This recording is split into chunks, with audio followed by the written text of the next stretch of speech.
Bismillahirrahmanirrahim. Assalamualaikum warahmatullahi wabarakatuh. Selamat sore, salam sejahtera untuk kita semua. Selamat sore, Bu. Ya, selamat sore. Ya, mungkin beberapa nggak bisa ikut karena katanya mau ikut ordik gitu ya. Oke, baik, nggak apa-apa. Seadanya saja yang bisa ikut. Oke, hari ini kita lanjutkan materinya terkait ventilasi buatan ya, sesuai dengan materi yang sudah saya unggah. Oke, baik. Saya sepertinya belum unggah di Fisika X ya, kelas X. Untuk yang pertemuan 12, harusnya berarti ini retensinya. Baik, nanti saya unggah untuk soalnya ya, yang di pertemuan 12 terkait ventilasi buatan. Nah, ini sebelumnya akan saya beri penjelasan dulu terkait ventilasi buatan. Minggu lalu kan belum ya? Oke, baik. Iya, Bu. Terkait ventilasi buatan. Oke, jadi kasarannya ventilasi buatan ini kebalikan dari ventilasi alami. Jadi kalau kita membahas tentang ventilasi alami itu berarti nantinya yang tentang itu ya, bukaan yang diperbantukan untuk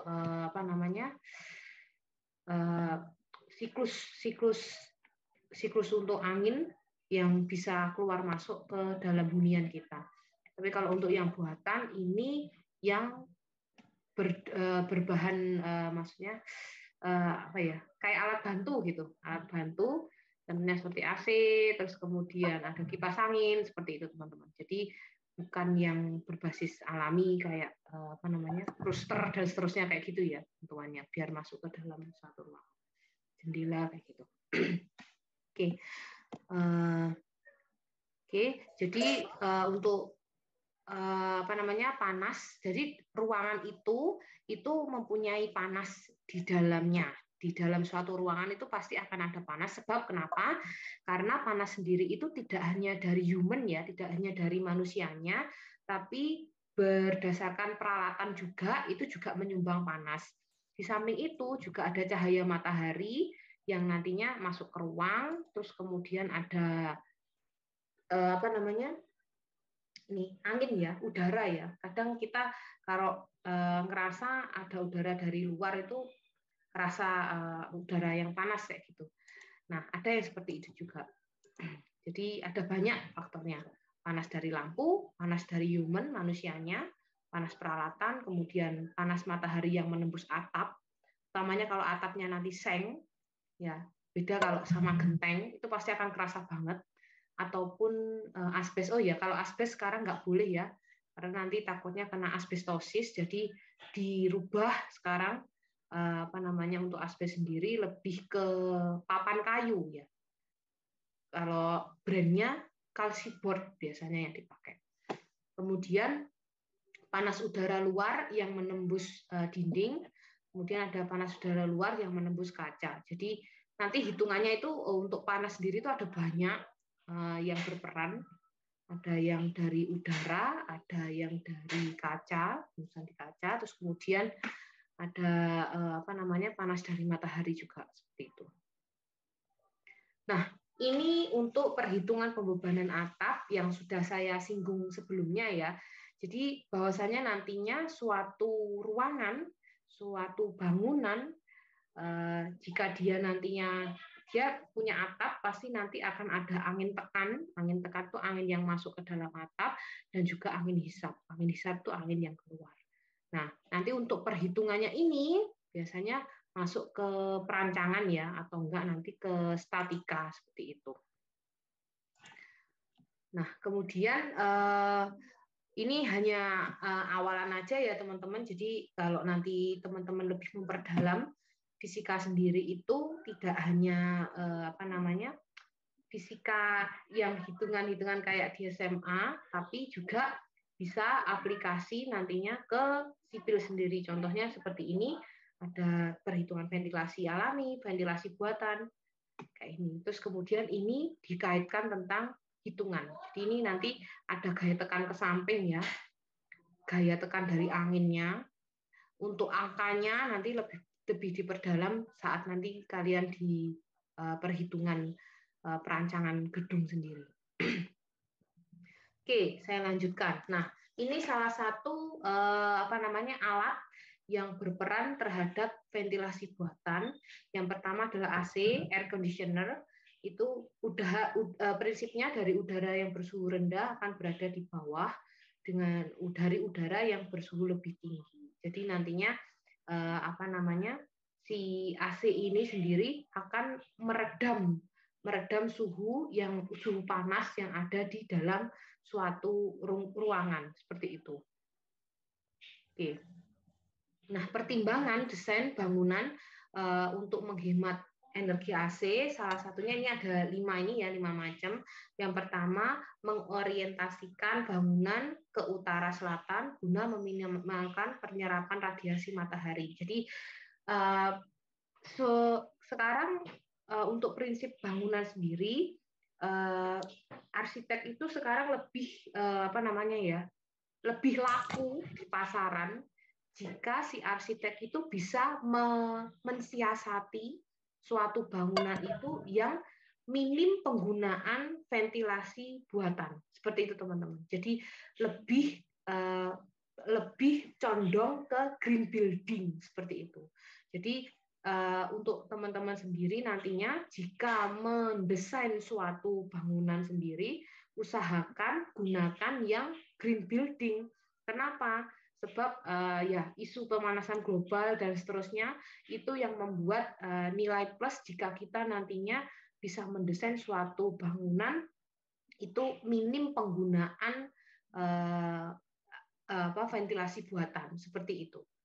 Nah, yang pertama seperti ini contohnya ya. Jadi kita membuat bangunan kita itu mengupayakan gimana caranya hadapnya kalau nggak ke utara atau nggak selatan seperti itu. Jadi nantinya untuk penyerapan cahaya matahari sendiri itu lebih minimal kayak gitu ya, nggak banyak utara atau selatan. Atau enggak kalau ingin lebih dapat cahaya matahari pagi saja, itu bisa hadapnya ke timur, tapi preferer itu biasanya lebih ke utara atau selatan kayak gitu. Kemudian menata denah bangunan untuk melokalisasi panas dan kelembapan. Jadi ini nanti lebih diperdalam di gambar teknik mungkin ya, sama Bu Vivi atau enggak sama Pak Galih. Nah, untuk denah bangunan sendiri itu ada prinsipnya. Jadi misalkan kayak ruang keluarga itu mending dekat dengan kamar atau enggak kamar mandi itu lebih baik berdekatan dengan kitchen set dapur seperti itu, kayak gitu ya teman-teman. Jadi diringkas, dijadikan satu sesuai dengan kebutuhan dan lebih dekat. Karena ini nantinya juga mengingat pembagian panas sendiri. Kalau misalkan kita menghubungkan dengan tempat masak dan seterusnya itu kalau dekat dengan kamar kan nggak efisien. Nanti kamarnya akan kerasa pengap ya, panas dan bau dari masakan kadang bisa masuk ke dalam kamar dan nanti kan juga merembet kemana-mana di dalam kamar kan otomatis kan ada baju dan seterusnya. Nah nanti bisa kecium bau masakan juga seperti itu. Oke, kemudian selanjutnya membuat skala prioritas ruang yang memakai AC. Jadi kalau misalkan memang benar-benar suatu ruang itu butuh namanya AC, baru kita gunakan. Tapi kalau enggak, ya nggak usah. Selanjutnya yang keempat, memakai bahan bangunan yang dapat menahan masuknya panas matahari ke dalam ruangan sebanyak-banyaknya. Jadi ada beberapa bahan bangunan yang nantinya bisa menghambat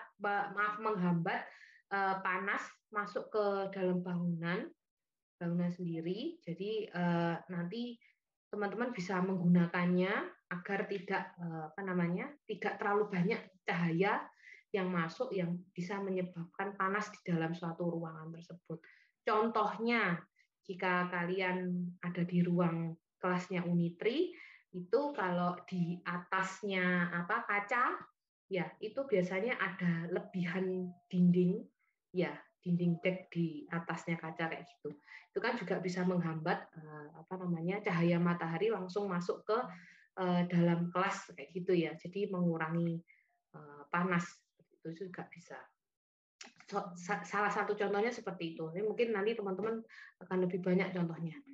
Oke, selanjutnya yang terakhir adalah mencegah aliran udara yang tak terkendali antara dalam dan luar ruangan. Jadi kita juga harus pandai-pandai mensiasati aliran udara panas tersebut masuk ke dalam ruangan rumah atau ruangan tempat kerja kita. Salah satu contohnya ya balik lagi ke green building tersebut. Kita juga bisa memberi tanaman atau pot-pot gitu ya di sekitar rumah kita, pohon-pohon itu agar lebih rindang. Jadi nantinya tidak banyak masuk udara panas masuk ke dalam suatu ruangan kayak gitu. Jadi teman-teman bisa mensiasatinya kayak gitu nantinya. Nah, kemudian ada beberapa pertimbangan perilaku jika berada di ruangan AC agar efektivitasnya dapat ya, tidak menggunakan listrik terlalu boros kayak gitu. Yang pertama, memakai lampu yang tidak mengeluarkan terlalu banyak panas. Jadi prinsip AC sendiri tadi kan seperti itu, menyerap hawa panas yang ada di dalam suatu ruangan, kemudian mengeluarkannya lagi dengan bantuan freon ya. Freon itu bukan cairan ya, bentuknya apa ya freon itu? Kalau saya dulu sih bentuknya sudah ada paketnya gitu ya, tadi tinggal pasang. Itu sebenarnya di dalamnya saya kurang paham itu antara serbuk atau bentuk cairan. Jadi kalau freon itu sendiri habis, AC biasanya tidak berfungsi, dia tidak bisa mengeluarkan udara dingin seperti itu. Jadi coba deh nanti dikepoin isinya freon itu seperti apa, gitu ya teman-teman. Oke, selanjutnya memperlakukan khusus peralatan yang terus-menerus bekerja yang menghasilkan panas. Jadi kita harus efisien ya jika berada di dalam ruangan AC. Misalkan ada komputer yang sering digunakan, jadi tolong dijeda. Kalau misalkan di dalam suatu ruangan kita bekerja mulai dari pagi sampai sore. Jadi usahakan dijeda agar si komputer sendiri itu bisa nggak terlalu mengeluarkan panas gitu. Karena semakin lama kita menggunakan peralatan elektronik tidak ada jedanya, maka panasnya akan banyak keluar seperti itu teman-teman. Kan tambah panas toh. Coba aja kalian pakai gunakan PC yang seharian penuh kalian nyalakan.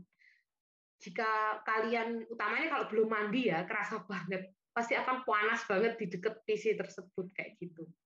Oke, selanjutnya meletakkan AC pada tempat yang sesuai. Jadi perletakan AC ini juga mempengaruhi siklus udara yang nantinya terjadi di dalam ruangan. Jika terlalu luas ruangan yang ingin diberi AC, itu nantinya juga akan lama proses untuk dinginnya suatu ruangan itu. Mengingatkan tadi panas dari suatu ruangan itu nggak cuma dari alat-alat elektronik aja, tapi juga dari orangnya, terus kemudian dari panas dari luar, panas menembus kaca, dan seterusnya seperti itu ya. Jadi penempatan AC perletakannya itu harus sesuai, harus tepat. Jadi tempatnya harus memang benar-benar tertutup dan tidak terlalu luas.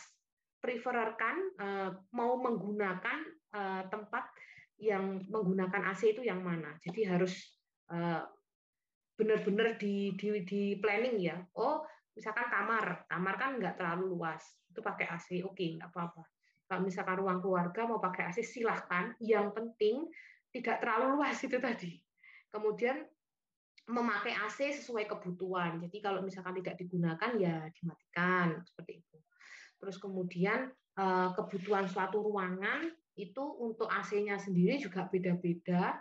Semakin luas berarti juga semakin banyak, dan juga AC sendiri itu punya kekuatan besarnya apa ya, PK gitu loh, apa namanya, satuannya saya lupa itu maksudnya apa, kayaknya intensitas AC-nya ya, dayanya kayak gitu mungkin. Itu ada yang besar, ada yang kecil, jadi disesuaikan dengan kebutuhan. Kemudian memakai pakaian ringan. Jadi kalau di dalam ruangan ber-AC ya jangan pakai jaket, karena kalau kalian pakai jaket itu nggak akan kerasa dinginnya. Jadi percuma kalian nyalakan AC tapi kalian pakai jaket. Jadi itu kan buang-buang itu ya, buang-buang energi kayak gitu. Kalau niatnya pengen sejuk ya nggak usah pakai apa namanya jaket gitu. Selanjutnya, memilih mesin yang telah teruji memiliki tingkat hemat energi tinggi. Jadi untuk sekarang, jika kalian beli-beli alat elektronik, itu ada beberapa yang memang preferer dia hemat energi, kayak gitu teman-teman. Nah, kalau saya sih cenderung memilih yang seperti itu karena tidak terlalu banyak dayanya yang digunakan. Jadi tidak nyedot listrik terlalu banyak gitu ya teman-teman untuk apa namanya penggunaan alat elektronik yang ramah energi. Jadi mending teman-teman ngambil yang itu.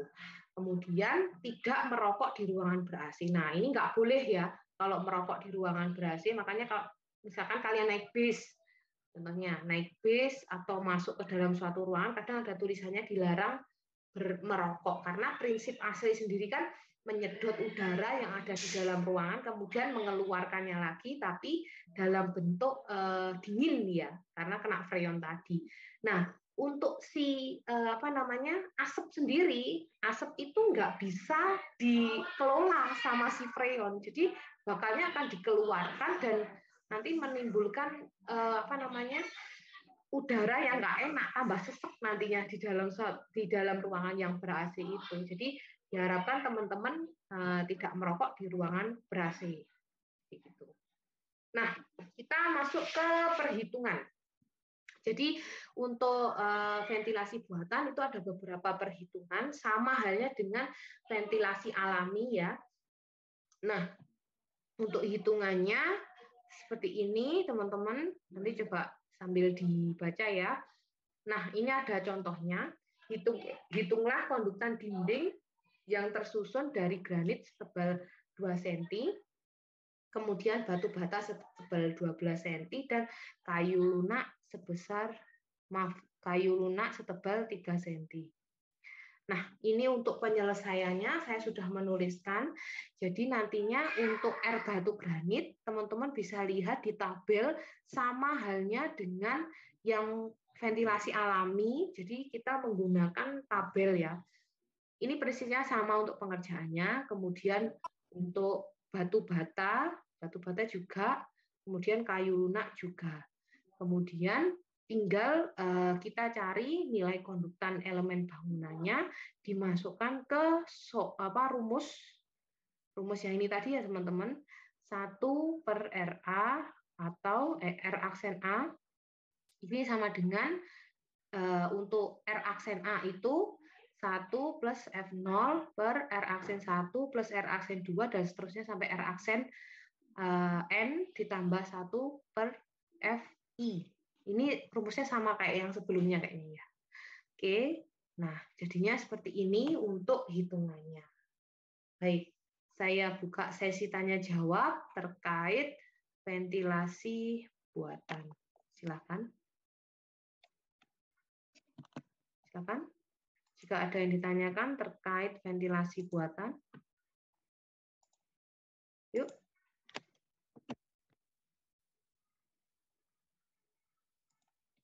Teman-teman. Nggak ada. Kok diem aja? Yuk, silakan.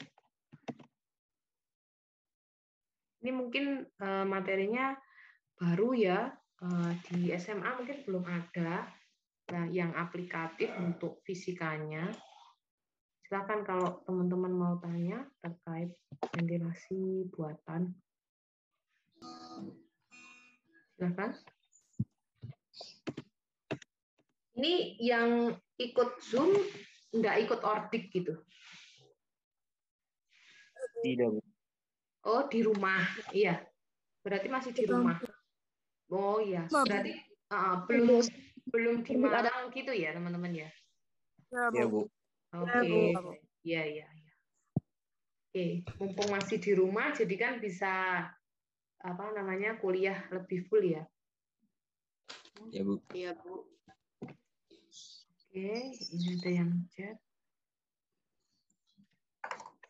Oke. Silakan, yuk.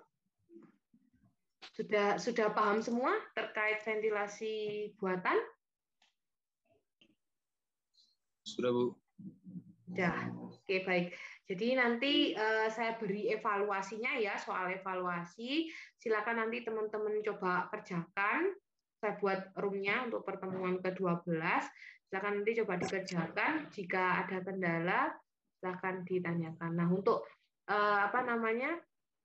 soal yang minggu kemarin kalian kerjakan, nanti langsung saya unggah gitu aja ya untuk penyelesaiannya. Jadi biar bisa dipahami untuk rule pengerjaannya kalian sudah benar apa belum.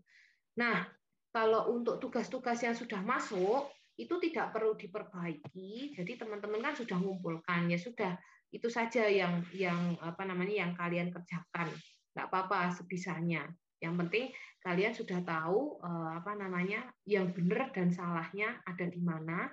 Nantinya kalau kalian ngerjakan soal untuk UTS atau UAS, jadi sudah tahu, oh tahapan saya yang kemarin saya ngerjakan itu ada kurangnya.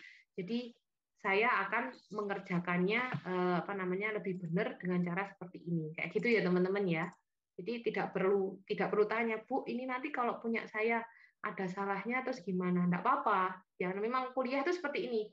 Kalian dijelaskan, diberi tugas, kemudian dievaluasi, sudah cukup gitu aja. Jadi nanti untuk salahnya biar tahu letaknya di mana, kayak gitu.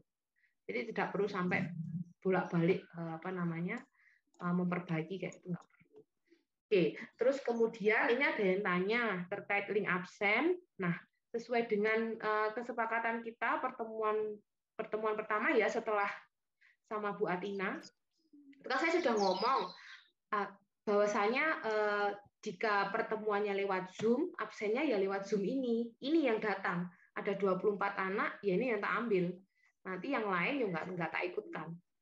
Itu ya, karena saya menghargai yang mau datang menyempatkan. Jadi untuk link absen yang sudah saya berikan di di Google Classroom itu nantinya yang kadang sinyalnya hilang. Oke, silakan kalian ngomong. Bu, saya tadi ikut Zoom tapi sinyalnya hilang. Kayak gitu. Jadi saya sudah absen di di absen Google Form kayak gitu. Nggak apa-apa kalau kayak gitu. Nah, tapi kalau sudah datang seperti ini di link Zoom, saya prefer mendahulukan teman-teman yang datang di Zoom. Itu ya. Jadi nanti untuk absennya saya pakai yang Zoom ini. Oke. Ada yang ditanyakan lagi? Sudah? Bu, bisa dijelaskan contoh soalnya, Bu? Oke. Gimana Velitas? Contoh bisa soalnya? Cara pengerjaannya yang contoh soal nih, Bu. Oke. Nah, kemarin ini saya juga sudah share di e-book kan ya. Sudah share e-book. Nah, nanti teman-teman bisa buka e-booknya yang bagian ventilasi buatan. Ini ada di e-book. Ya, Veritas ya. Jadi nanti coba sambil dicoret-coret. Memang kalau hitungan itu kalau kita nggak aplikasi, cuma lihat tok itu agak susah juga. Jadi untuk R batu granit, kemudian R bata sedang dan seterusnya, ini ada di tabel sama halnya seperti ventilasi buatan kemarin. Ventilasi alami kayak gitu ya. Terus kemudian kalau untuk ini angkanya 2, 12, 3, ini saya rasa ini ambilnya dari soal ya. Sebentar. Soalnya Oke. Bentar. Nah, ini soalnya di sini ya. Jadi sama ya, granit 2 cm, batu bata 12 cm, kayu lunak 3 cm. Ya, jadi dapatnya di situ. Oke. Iya, Bu. Oke. Sudah ya? Ada yang nanyakan lagi? Saya, Bu. Oke, silakan Antonius.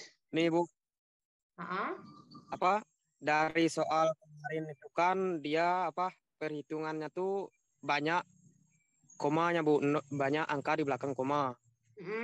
Saya tuh udah lupa Bu bagaimana cara pembulatan angka di belakang koma tuh supaya angka di belakang koma tuh menjadi 2 angka atau 3 angka Bu. Oh iya, Caranya iya apa Bu? baik. Terima kasih, pertanyaannya bagus. Mungkin juga bisa membantu teman-teman barangkali apa namanya kelupaan ya caranya ya. Jadi buat 2 angka di belakang koma itu saya rasa sudah cukup daripada lebih. Ya. Jadi buat 2 angka atau 1 angka boleh enggak apa. Nantinya kalau misalkan ya 1,46 seperti itu. Nah, kamu mau membulatkan hanya ada maaf 1,46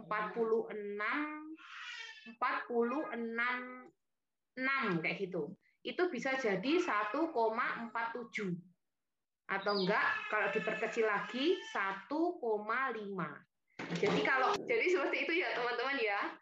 Oke, ada lagi yang mau ditanyakan? Sudah?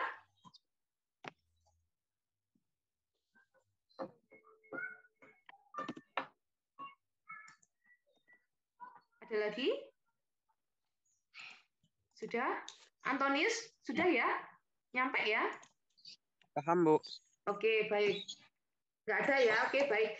Jika tidak ada yang ditanyakan lagi, untuk evaluasinya saya unggah di Google Classroom. Nanti silakan teman-teman coba. Kalau kesusahan nanti silakan coba tanya. Ya, itu ya di WA Group. Oke. Terima kasih. Selamat sore. Semoga ilmunya bermanfaat. Wassalamualaikum warahmatullahi wabarakatuh. Selamat sore. Salam sejahtera untuk kita semua. Selamat sore, Bu. Ya. Salam sejahtera. Ya. Sore Bu.